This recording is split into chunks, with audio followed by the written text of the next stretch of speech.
if we want to continue living as a human species on this planet, we can't continue going in this direction. It's actually not sustainable for human life to keep perpetuating things in this way. You're listening to the Transcendent Farmer podcast with your host, Emily Reno.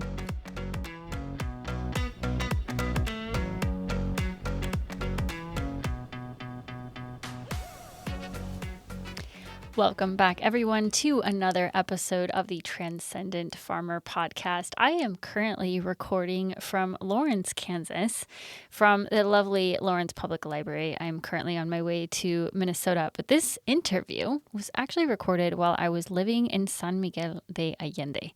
I've actually moved twice since then, which is kind of wild to think about.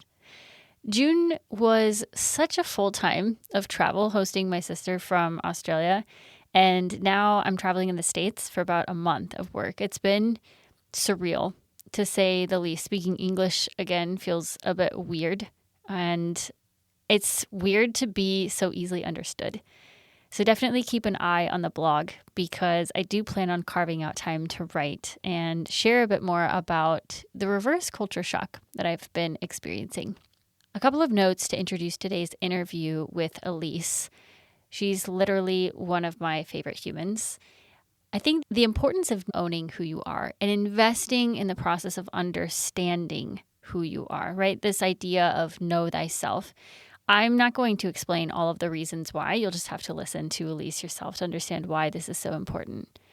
The other piece that really came out of this conversation for me is that not only is it important to lead a joyful life, but to increase the odds that you will find purpose in your life. And this is a theme that's coming up in a lot of different areas of my life right now. And this interview, I believe, will help you understand more about what can happen as a result of prioritizing your joy and honoring your needs.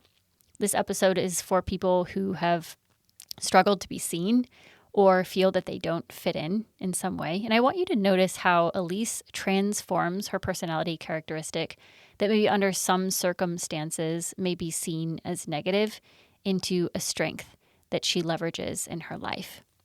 This episode is also for those who are looking for a bit of encouragement to be brave. Stick your neck out, find your people to be the main character of your own movie. And lastly, this episode is for the budding entrepreneur in any industry, including farming, who is looking for practical advice around how to navigate the ups and downs of being your own boss. One note before we get into this is that we did have a bit of an internet freeze during our conversation, so pardon the awkward pause that you hear during one of Elyse's responses. And with that, please enjoy today's episode of The Transcendent Farmer with Elyse Preston. Welcome back, everyone, to another episode of the Transcendent Farmer podcast. I'm so excited to be sitting across from Elyse Preston today in virtual space, calling in again from San Miguel de Allende in central Mexico. And I'm just really stoked because I think that you all are going to resonate a lot with her messages, her story, and just what she has to share with us today. So through her work with Be More Connected, Elyse guides creatives, leaders, and changemakers who are ready to shed outdated patterns and step powerfully into their purpose. With a gift for designing tools and practices that help people uncover and enhance their natural abilities and intuition, she creates transformational spaces for growth. And this I can attest to personally. Rather than telling others what to do, she's here to help people come home to themselves, feel affirmed, inspired, and deeply connected. Through her intuitive guidance, she supports clients in loving and transforming themselves so they can own their own power, honor their soul's calling, and make a lasting impact. And I think what's so awesome is that I've been engaging with Elyse's work for probably over a year now, and most recently engaged in her online program, Radical Reconnection, which I think has been one of the coolest planning processes that I've ever been a part of. We were really taking our time and kind of outlining what it was that we wanted to achieve in the next year. And she integrated astrology, your energy type. What are some of those wildest dreams that you have? And then what are some of the existing obligations that you have? Just being very real with yourself and integrating somatic expression into that and music, which is really cool. And I just want to commend you for having the courage to kind of like step out of your comfort zone and create this container for people to come together, because I'm still reflecting on that experience and I'm still thinking about as I come back to, okay, we're going into Q2 or whatever that looks like, just being able to come back and remind myself of what it is that matters, what it is that I value, and how I will continue to bring that to life in my everyday. So, welcome, Elise. Well, thank you so much for that beautiful intro, Emily. I appreciate it so much, and it's such a joy to be able to weave together creatively the different tools that have supported me, and also just share them with others and be able to be in a community space where folks are really devoted to living their lives in purposeful and creative and intentional ways. It's just my favorite thing to do. So Yes, it's so wonderful to hear the ways that it resonates and connects with people. absolutely. Yeah. So, typically, I like to kick these conversations off by having folks share just a little bit about where you grew up and how that experience shaped who you are today. Yes. So I grew up in Baltimore County, Maryland, mid-Atlantic region of the United States. And some of the other pieces of my story and my identity that I feel like have been very formative to finding my way to the work that I'm doing now are that I am the eldest of 4 children, that I come from a biracial background, and that I have always felt, like, very spiritually attuned, I guess, and tapped in, and that's something that I've felt from a young age, and I think that's a part of why discovering different tools like yoga, astrology, human design felt so affirming and so validating when I stumbled upon them in like my late teens and early 20s because they felt like they really offered me a framework and tools and a pathway with which to give language to some of these things I had always felt on a subtle level.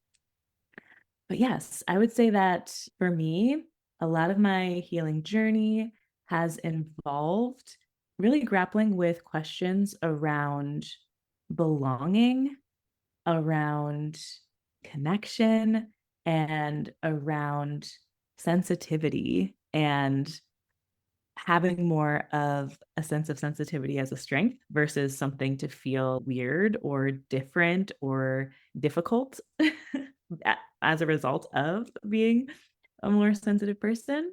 And so I, yeah, feel really grateful for the fact that being in, yeah, this part of Maryland where I am, I feel like I've had the opportunity to really be supported by so many different groups, so many different mentors, so many different ways that just being in a community that is still technically a large it's a large US city, but that in a lot of ways captures some of the essence of being a small town.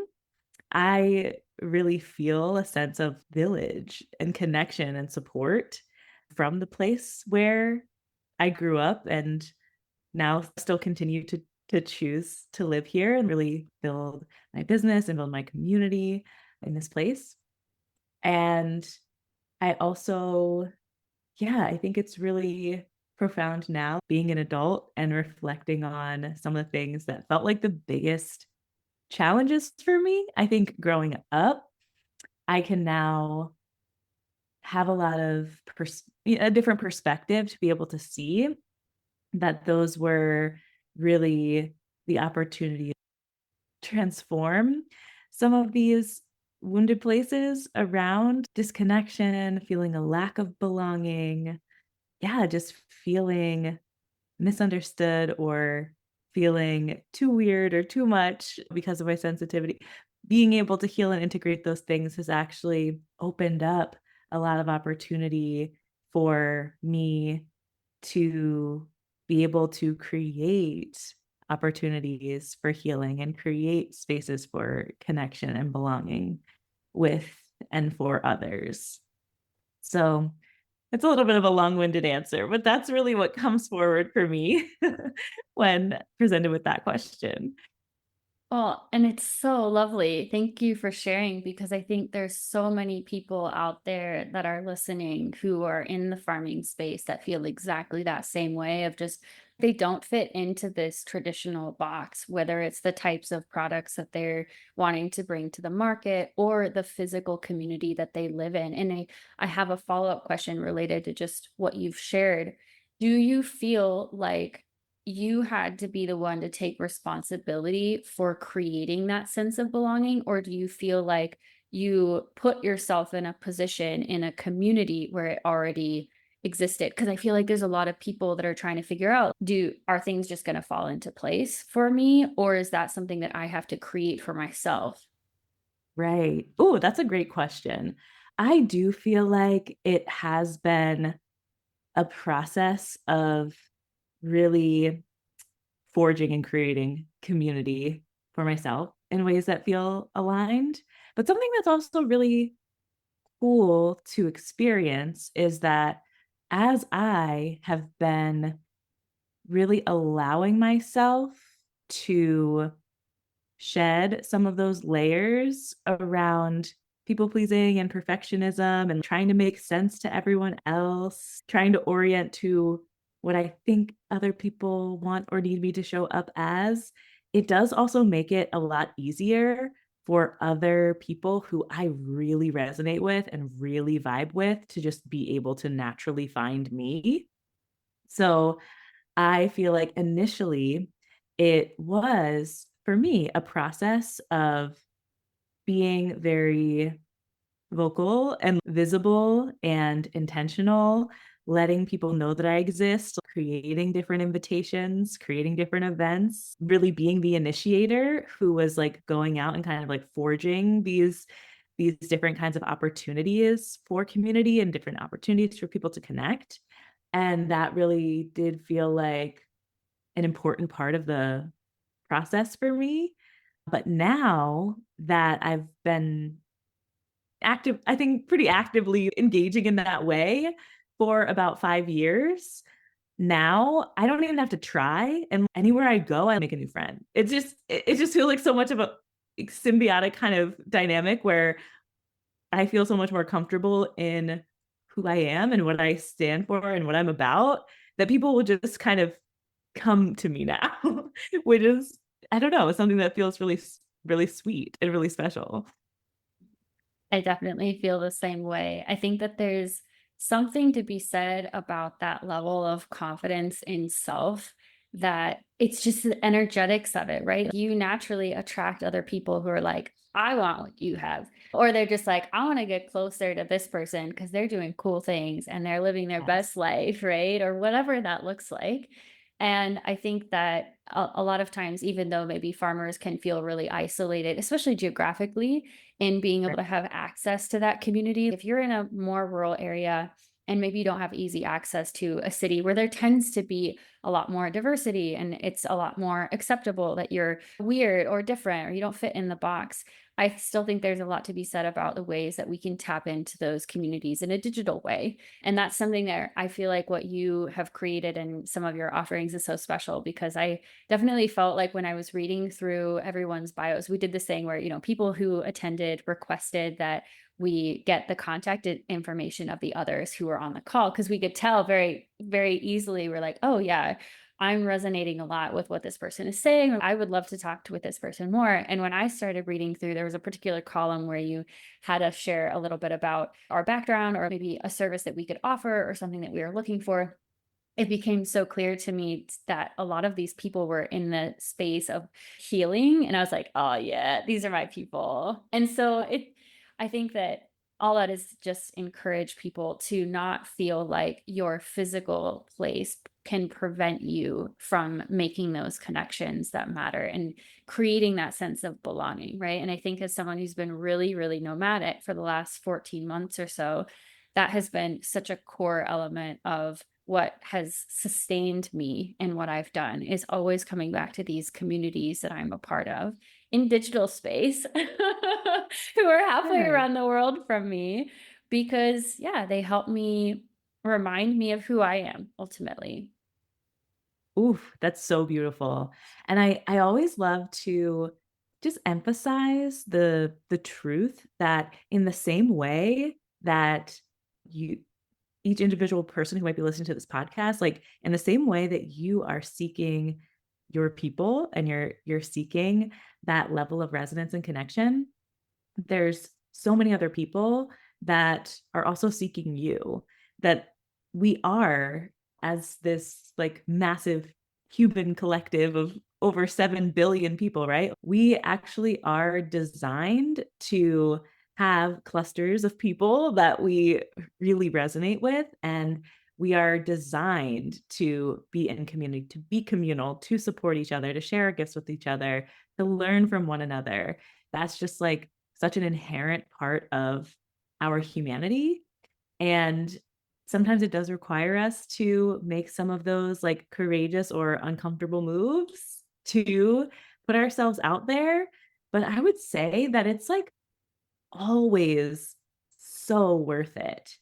I feel like as a farmer, as an entrepreneur, as a creative, there's going to be times when we put ourselves out there and maybe it doesn't land or it doesn't resonate, or yeah, maybe folks just aren't our people.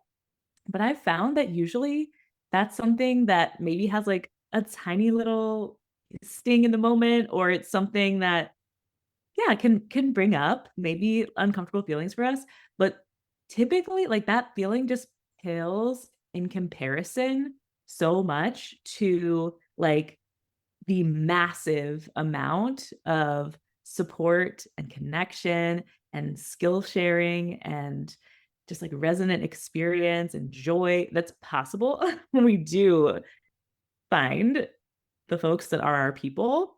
And so just wanting to add extra encouragement there for people who might be maybe having some hesitancy or some resistance. Yeah, to putting yourself out there and to making that opportunity for connection more possible, more accessible. It's like there's so much beauty that's on the other side of that.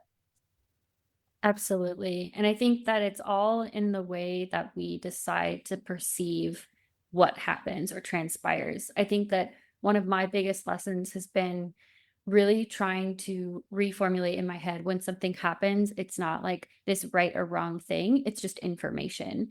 And I think that Yes. the same thing happens like with our bodies, for example, that when we react in a certain way, that's information. It's telling us something. We can choose to listen to that or not, which brings me to this next question. I want to dig into this topic of somatic or somatics, right? So, Yeah. what is somatic expression or a somatic experience? And can you describe your entry point into understanding what that is? Yes. So, wow, I actually am in the process of doing some deep somatic healing work right now, and it's really working me. And I'm like learning so much about myself. So, just to, yeah, ground into a little bit more context around this, I was first introduced more deeply to somatic healing and somatic work through my yoga teacher training. So, through that 200-hour yoga teacher training experience, I was in a practice of every Thursday evening for 4 hours, having the opportunity to focus solely on my body and my breath and my felt experience, and deepening into this relationship with how breathing and moving and stretching, also meditating, taking time for stillness, how that allowed me to unplug from some of the more just mainstream consciousness around orienting our lives more towards outside world expectation, urgency, hustle, pressure. Yeah, how I was able to unplug from that experience essentially and create intentional time just to be in relationship with my body, with my breath, with myself and my inner world, and how that profoundly shifted my understanding of who I am, like what I value, how I actually feel, what I want to really be centering in my days and in my weeks. And so that, I mean, that was my first introduction, but I also was hearing in your question a more, I guess, like specific kind of question around somatic experiencing itself. And so I'm not personally trained as a somatic experiencing practitioner, but I have recently started working with a somatic experiencing practitioner. And so just to give folks a little bit more context about that whole like universe of healing work, this this term around somatic experiencing was actually developed by a man named Peter Levine. And so it's like a completely body-based orientation to healing. And it helps us recognize that so many of our lived experiences have actually caused us to have trapped like energy or tension or emotion or trauma, left these like trapped imprints of those experiences in our physical body, in within in our systems, and that will often lead to various different types of emotional symptoms, but also like physical symptoms that can impact our bodies, it can impact our lives, it impacts us on a physical, mental, emotional, and spiritual level.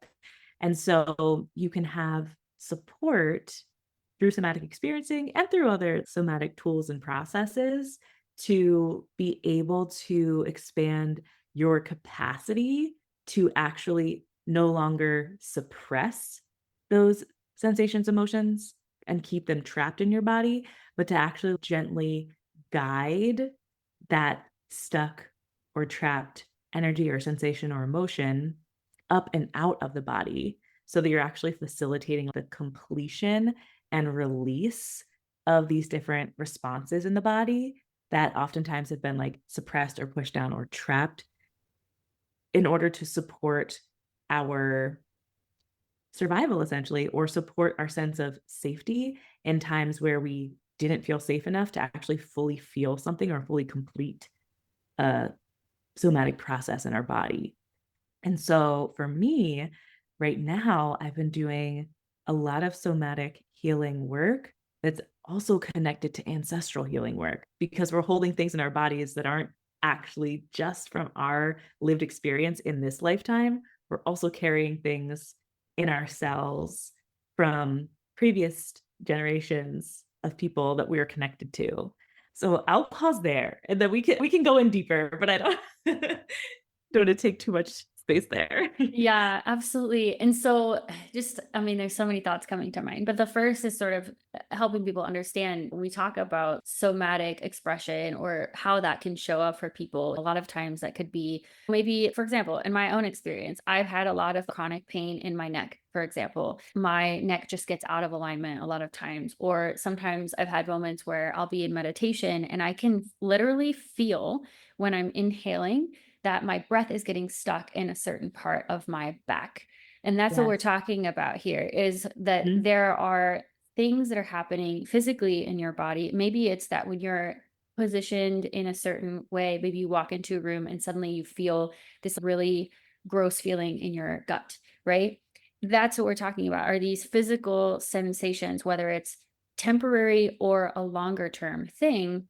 And then thinking through, okay, how is it that movement?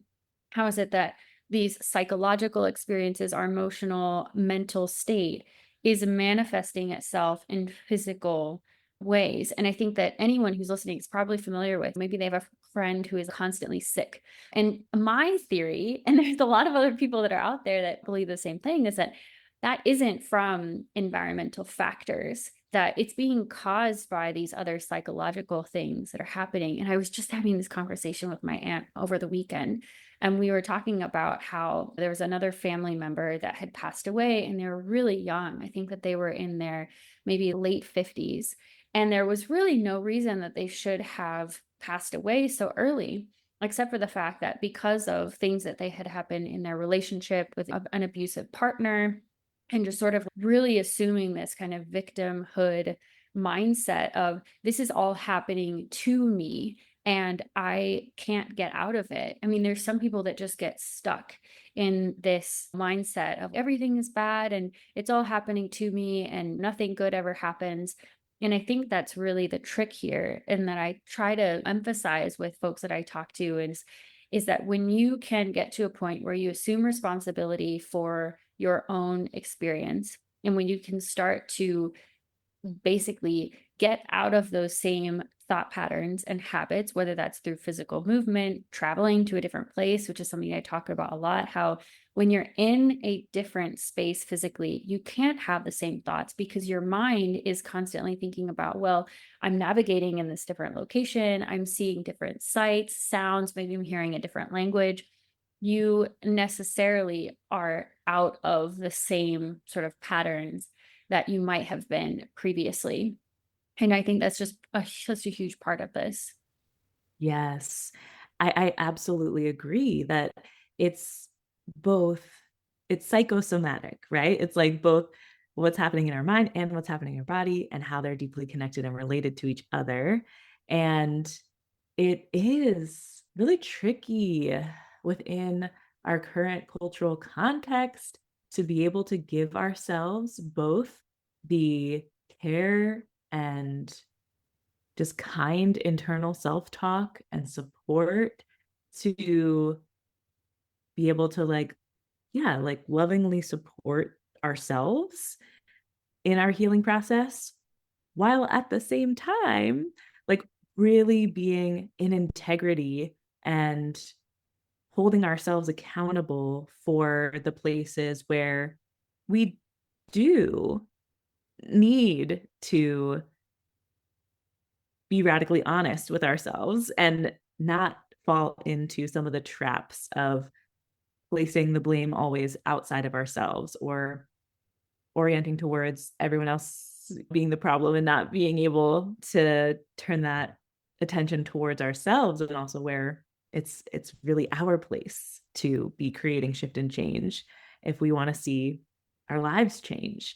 And I think that it's really important to be able to hold both of those realities, to be able to hold both of those responsibilities, because it's a little dangerous to be too heavy-handed with one or the other. If we're holding ourselves you know, with so much harshness or rigidity that everything is our responsibility, we have to get it perfect and we have to be hyper vigilant. That's not so helpful. But also, if we are only being like super, super lax and gentle with ourselves and not stepping into action and not taking accountability, that also is not helpful at all. So I feel like it's a very intentional practice to be able to consciously navigate our inner world, navigate our relationship with ourselves, and show up to life in a way that is oriented towards growth and healing. And I've started listening to a new audiobook over the weekend that is very centered around the ways that the world is rapidly changing right now from an energy perspective and a consciousness perspective. And something that I felt like I really resonated with, but hadn't necessarily put words to yet, was the fact that because we're living through this time where the world is rapidly changing and a lot of the systems that have provided a sense of more safety and stability are crumbling and falling away, that people who are wanting to show up with that intention to heal and grow and transform, it's actually really intense for us on a somatic level because we're showing up to this life, to this incarnation, and actually performing a level of healing in one lifetime that previous generations of people might have done across 3 or 4 lifetimes. And I was like, "Whoa, that's an interesting concept." Definitely very spiritual, depending on if you resonate with the idea of our souls living multiple lifetimes. But I was like, "Whoa," I felt the resonance of that within my own experience and also other folks that I'm connecting to right now, because it does feel very intense to be in a process of constantly shedding, healing, transforming, doing a lot of the somatic release year after year. And you're like, whoa, I feel the ways that this is supporting me. I feel the ways that I'm changing and evolving. But this is also very intense and kind of hard to ground through sometimes. Absolutely. I think there's so much to be said about finding the tools to resource yourself throughout this process, whether it's through people or whatever it is. And I think been a big theme of this conversation. And I think, to be clear, this is something that is so interesting to me because culturally, right? I'm learning so much being here in Mexico and having spent the last week with my family that live in a smaller town. But really, even in some of the bigger cities, the narrative is still the same. They were Mhm. basically saying in a conversation that we had, I was so inspired by what my cousin had shared with me in terms of his life experience and his perspective around being an employee for a big business, and how at some point he basically was like, I don't need to put in this much work because I'm just a number in a bigger system. And there were other parts about his story that I was like, wow, I would love to have you on the podcast. And he's like, no way. And I'm like, why is that? And he's like, because everything I've just said would basically have me killed. That is the reality here. People disappear, right? Whether it's somebody that's working for a newspaper or whatever.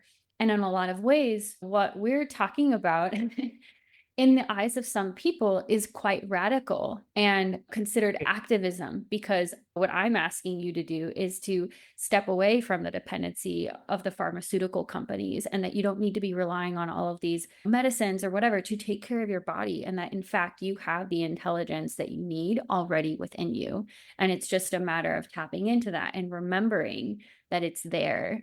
And that goes against consumerism and capitalism, because you're not having to spend your money when you just focus on your breath.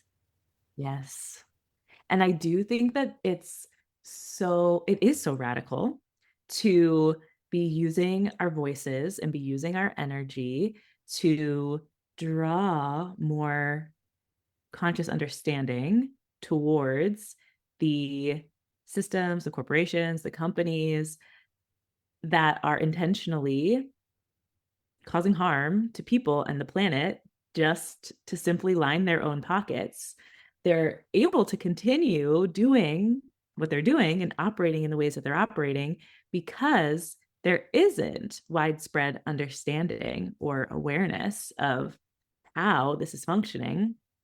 And also, there's such a disproportionate relationship to power. So even though there is a lot of awareness and a lot of consciousness that is rising around how harmful these systems are, there's still, yeah, just a lot of organizing and energy that it takes to actually be able to then penetrate and take down those systems that have amassed so much of the power and influence that we see within, yeah, just some of these really oppressive structures, big pharma being one of them. And it's so essential because, again, thinking of this from the spiritual, energetic perspective of what has been predicted for this time, is that we are in an era of human consciousness where these systems are really at their end. If we want to continue living as a human species on this planet, we can't continue going in this direction. It's actually not sustainable for human life to keep perpetuating things in this way. So we need to raise that level of awareness, that consciousness, so that we can then have enough people to dissent and to defy and disrupt these systems and begin building new systems that are in greater harmony with life, with people, and with the planet. And that's something that we're starting to see the initial seeds of now. And I would say even more than seeds, I think we're seeing a lot that is really important and really fruitful happening with that now. And that is essentially the work that for at least the next century, we're going to be deeply engaged in, because these systems don't change overnight. It's like the intentional incremental work that gets to build on itself over generations to create a different world that will, fingers crossed, hopefully get to live in or experience. And so, yeah, I think it is so radical and it is so important. And it's each of our responsibilities for everyone who is interested and invested in creating a more just and beautiful world. It doesn't just happen in the huge, I don't know, sweeping legislation. It happens in us putting in the reps daily to work towards that world that we want to see. So I want to dig into this idea a little bit, this idea of the transition and stepping into creating this new thing, because I know that, like, for example, your experience in having stepped into your work full time hasn't necessarily been linear. And I know there's a lot of people listening who maybe they're working a full time job. They're trying to figure out, how do I make the transition to start farming full time? And Yeah. just hearing a little bit more about what that process looked like for you, I think would be helpful. Yes.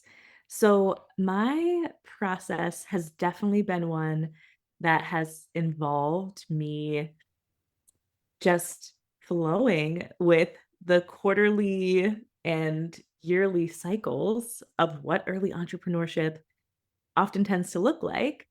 And I know for each and every one of us, because we are in different fields, we're in different sectors, we have different offerings that we're sharing with the world. It's going to look different. But for me, my experience of being someone who started out with offerings in the coaching industry in 2020, there was a bit more of a boom and a bit more interest for people engaging in online coaching and online offerings in 2020, 2021, even into 2022. And I kind of feel some of the steady growth of my audience and reach and just folks wanting to connect.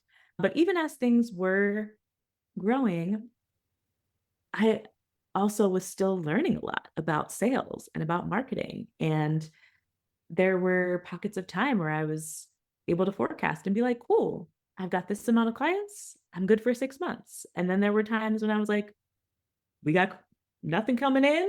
I need to pick up a part-time job, or I need to figure out how I can get a contract with a university or something that's going to pay me. There's been a lot of different ways where I've just been like, well, we got to get creative right now because things are not lining up financially.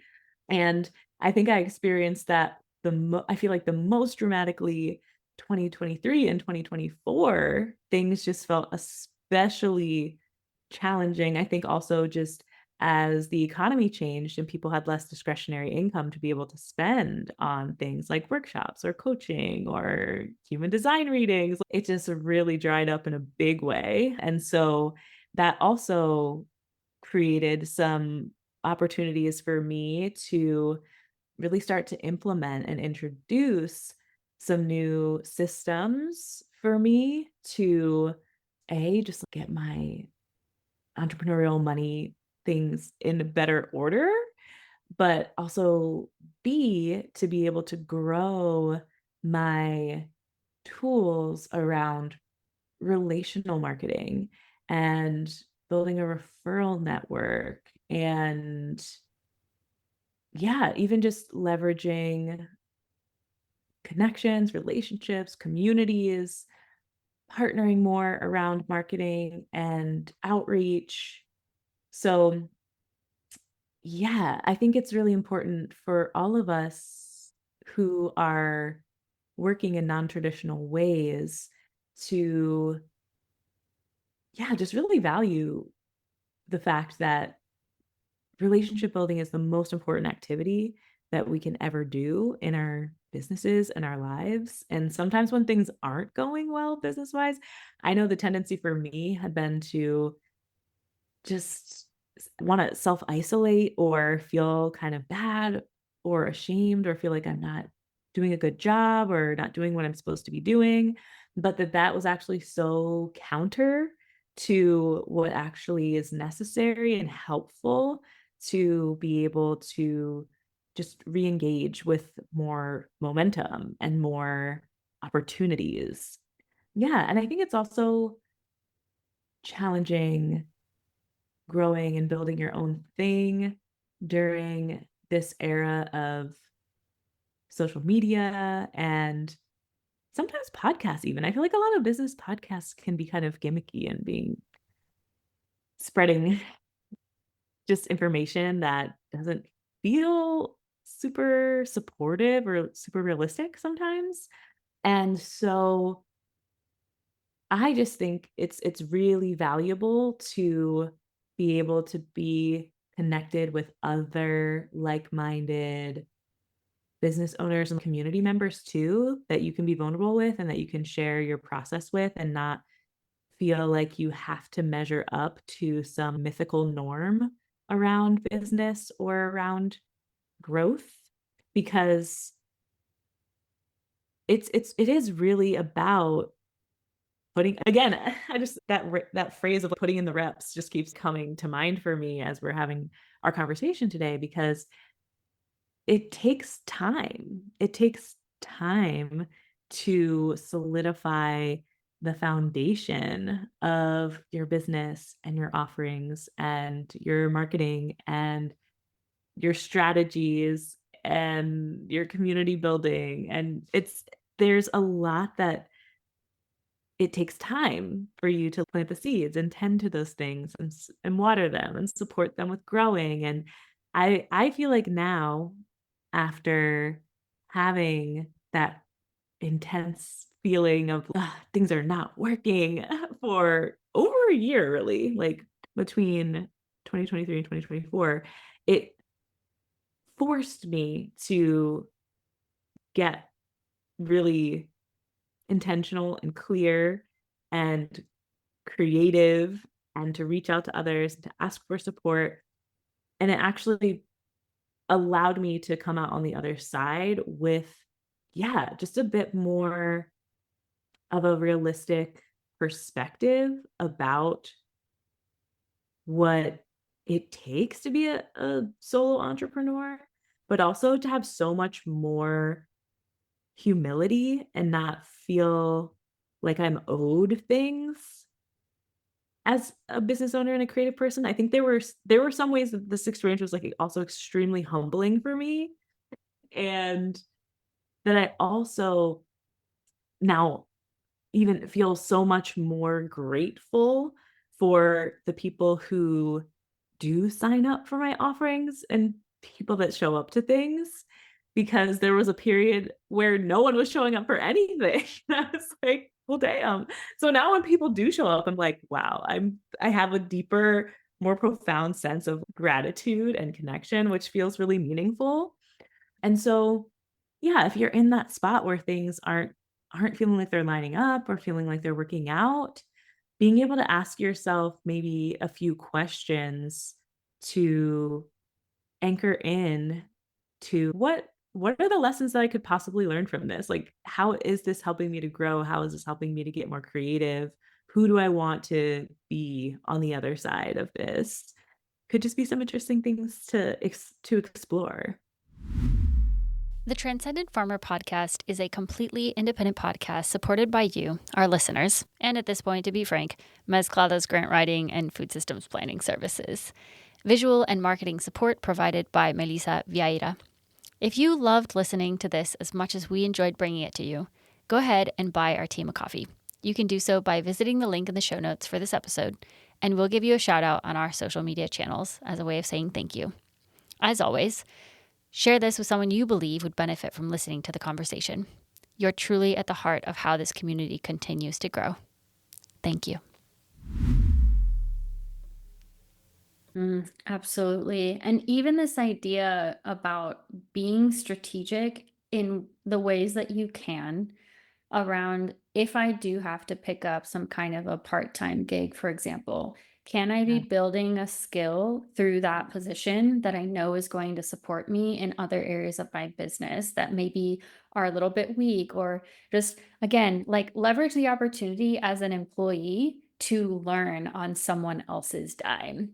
Not enough people, I think, are talking about that. And I think I've always seen it that way. And I even think about like the subcontractors that I work with in the same way, where it's like, I'm fully aware of the fact that I'm paying them for a lot of things that they're learning along the way. And I'm okay with that because I believe in investing in my team. I believe in investing in their growth.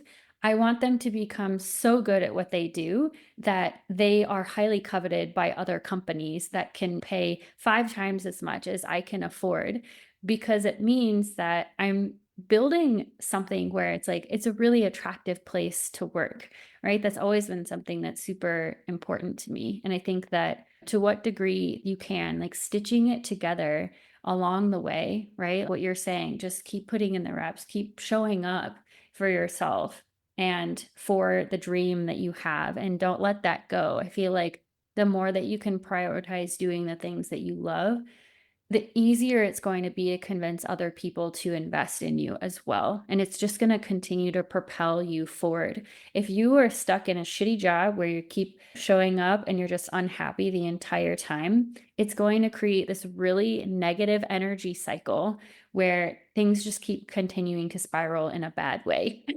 Right? And there's probably people listening who already feel that, like right now, that they're stuck and that they can't get out. But it's that piece of encouragement and the bravery that it takes to take the leap of faith, to do something different, even if it's just on the side. Like, I'm just going to generate $100 a month. And that's going to be my goal outside of what I'm doing right now. Start small, right? Make it something that is feasible for you. And you can start to scale up from there so that it doesn't seem, oh, tomorrow I need to find a salaried position, or my side hustle is going to generate me 50K, right? There's just, I think, to what you were saying, that piece about humility and gratitude, I totally resonate with, because I think that as someone that had to, yeah, start from scratch, and I used my few fund to be able to sustain me for the first 6 months of being an entrepreneur, and was very close to getting in the red of this isn't sustainable at all. I have such a deep appreciation for any local or small business now, and I'm very intentional about how I spend my money to be able to support them instead of these bigger companies and these bigger chains, because I recognize how hard it is to make that sustainable in the long term. And it's sort of like the more that we can support each other, the better we're going to be, I think, in that long run. Absolutely. I think that that is such an important place to also bring more of our just resources and care and support, is thinking about that in the lens of farmers, of small business owners, but also even broader than that too, just thinking relationally. Who might we want to support, pour into, spend our time and attention and energy with? I think right now, just because of folks feeling pretty overextended and under-resourced, that we are using our free time to just recharge in ways that don't actually feel nourishing. We're just binge watching TV or scrolling on our phones or doing other things to distract ourselves or numb out. And imagine, I think my phone told me on Sunday that I'm spending about 7+ hours a day engaging with screen time. And I'm like, what if I took that time and placed it somewhere else, like into the relationships in my life or into my community? How much of a massive impact that could have. And so I've been just kind of thinking about that from a personal perspective, but also wanting to share that as an invitation with others because our attention is one of our most powerful resources that we have to contribute to creating any kind of shift or change within our communities, within our world, and not feeling like that has to be some huge, heavy, daunting responsibility that you have to take on to do something that's going to be like stressful. What would be the most fun, pleasurable, enjoyable way for you to share your energy with other people and to be able to also to get something back from that exchange? Yeah, I just think that could be something really fun for folks to tap into. It's such a great invitation, and we'll make sure that that's highlighted too in our show notes for folks to continue thinking about. I would love to have you share a little bit more about one of your most recent offerings, the Growth Collective, because I know that that was something that you had shared a little bit about at the end of Radical Reconnection. But for folks that are listening, what is that? And maybe what led up to you deciding that this is something that you wanted to create? Yes, thank you so much for that question. So, I've actually been in a business coaching community over the last year called Business Witchery, and it is led by a coach whose name is Rachel Maddox. And through the course of that program, I've been doing a lot of deeper introspective work around essentially connecting with my own bigger vision and desire for my business and my impact. And through that program, that's actually while in that program, I created Radical Reconnection, which is the program that you participated in. But I also started to create the curriculum for this next offering that's called the Growth Collective. And what I'm really finding, and this also feels like it ties in very clearly with this conversation, like a lot of the conversation that we've been having today, is that for myself and also for the folks that I really love serving and that I love connecting with, is that we are very ambitious and heart centered and, yeah, just like creative, spiritual, intuitive folks who really feel a deep call to be engaged in showing up, putting in the reps, healing ourselves in order to be more powerful sources of healing in our community and in the wider world. And doing that, being actively engaged in that process is something that takes a lot of courage, takes a lot of energy. Also, as we were speaking to with the somatic healing, it requires us to be in a consistent practice with resourcing and regulating ourselves. And so the Growth Collective, the tagline basically that I had for the program was like, times are intense and ungrounding. Let's gather and grow our power in community. And so the program is organized across the four different elements. So there's four phases in the program that are intended to support you with tending to and nurturing different aspects of your growth, but then also just acknowledging that growth is a continual practice, will always be in a process of growth and healing and evolution. And so you get to maintain lifetime access to the materials whenever you want to return to these different practices. But essentially, the fire phase is all around really connecting with your eros and aliveness and getting clear on what you deeply desire. The earth phase is all around systems. It's around stabilization and how to implement processes and rituals and routines that uniquely support you. So that's also weaving in astrology and human design and understanding that there's not one right way to do things, or there's not one foolproof system out there that will work for everyone. It's all about building systems that work for you. Then in the air phase, that's really centered around experimentation and play. So once you have clarity around what you desire, systems to support you, then you can really start taking inspired action and building more momentum around the change you want to be actively engaged in. And then we wrap things up with the element of water. And so water that phase of the process is really centered around intuition and integration. So, how are you really absorbing all of the wisdom of the process that you've been through so far in the program? And then how are you deepening your sense of self trust so that you feel more clear, more connected, more empowered to essentially flow through the process again because it's it's ongoing, it continues. So there's yeah, a lot of in-person, well, actually not in person, but virtual live time that we gather.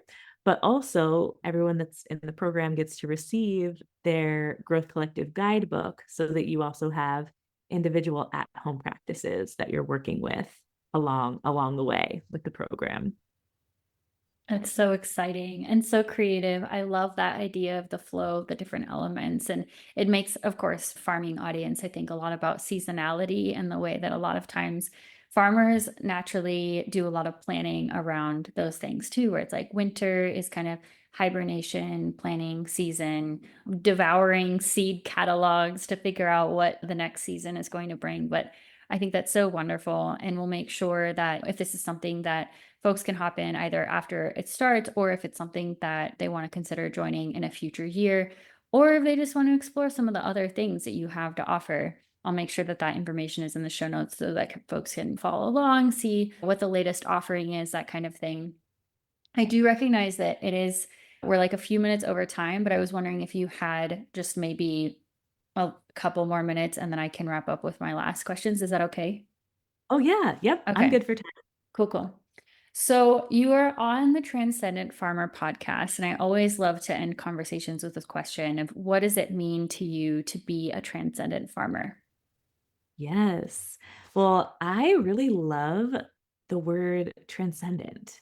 It really does offer both like a grounded but also mystical vibe to it that it feels like it has a foot both in the yeah, like the earthly realm and also the esoteric and the ethereal realm.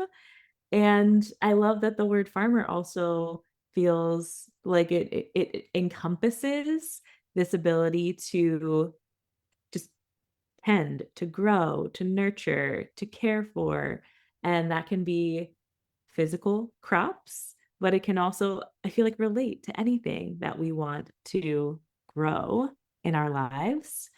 And so I think that being a transcendent farmer means that you are really opening yourself to be able to receive some of that intuition and wisdom and guidance from the natural world and spiritual world and really root that in to something practical that you want to grow. And yeah, it feels exciting to be able to have these kinds of conversations and know that they're going to be shared out across the airways with other fellow transcendent farmers. Yes, I love that. I think that was something that came up early on when we talked to this idea of marrying the practical with the magical or the pragmatic and technical with the spiritual. And I love the way that you're thinking about that too. I know there are going to be so many people that listen to this conversation that want to connect with you afterwards. Where should they go if they want to find out more information about you, what you're offering, that kind of thing? Yes. So the main places where I'm hanging out online right now are Instagram and Substack. And so you can find me on Instagram at I am Elyse Preston. And then my Substack writing is actually, I think my Substack handle is still at I am Elyse Preston, but the name of my Substack newsletter is What Feeds Your Soul. And so if you subscribe to the Substack newsletter, then you will be able to receive those updates directly in your email inbox. And I also am in the process of bringing back my podcast, which is also going to have the same name as the Substack newsletter, What Feeds Your Soul. And so would love for y'all to subscribe to that as well when it's ready. Absolutely, yes. And it's possible that but by the time this is published and live that who knows, you might have a link to share. So we'll make sure to include all of that in the show notes. But I just want to wrap up by saying thank you for everything that you are doing, for the courage that you have had to launch on this journey of entrepreneurship and discovering yourself, right? Becoming more confident in your own skin, because I know that everyone who has interacted with the offerings that you have had have just felt that sense of love and compassion and nourishment, right? I feel like that's your personal brand. And it's been so inspiring for me to watch over the last couple of years. It's really, I think, in a lot of ways, given me permission to have a little bit more creativity in the things that I offer for the farmers that I work with, recognizing that it's possible that what I create has never been done before, right? And that that's okay. So thank you. Oh, well, thank you so much, Emily. Such an honor to be able to be a guest on your show. And as we were talking about that feeling of just finding your people, right? I really identify with you and the way that you speak about farming, the way that you speak about community, the way that you speak about growth and healing and connection in such a deep way. And really, yeah, I really identify with you as one of the people that I'm so grateful that just the magic of the internet helped me to find. So yeah, just grateful for our conversation, grateful for our connection, and looking forward to staying connected. Amazing. Well, thank you everyone for listening to another episode, and we will catch you in the next one.